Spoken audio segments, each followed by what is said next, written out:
В Удачнинском филиале МРТК прошел первый этап республиканской научно-практической конференции «Шаг в будущую профессию». Конференция уже третий год собирает молодых исследователей. Тему продолжит Ксения Полторанина. Студенты Удачнинского филиала МРТК вновь приняли участие в научной конференции «Шаг в будущую профессию». Основным девизом данного мероприятия было творчество, высшее проявление интеллекта. Данная конференция у нас называется «Творчество, высшее проявление интеллекта».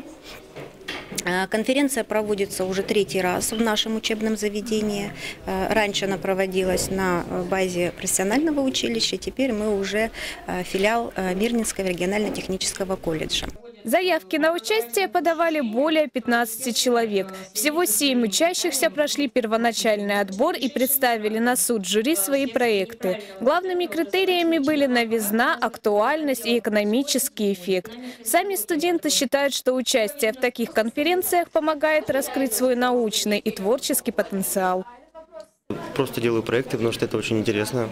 Много узнаешь о фабрике, допустим, да, вот я делаю проекты, и вот определяем эффективность внедрения модернизированных схем. Вот сейчас я, допустим, вывел эффективность внедрения автоматизированной регулировки оборота воды на пенной сепарации. На фабрике, когда установили схему, это помогло, больше эффект дало в работе, и технологические процессы стали лучше. Члены жюри отметили, что с каждым годом работы более актуальны, и выявить лучшие проекты становится все сложнее. Членами жюри было принято решение, что все участники отправляются на первую региональную научно-практическую конференцию, которая состоится 26 ноября в поселке Светлый.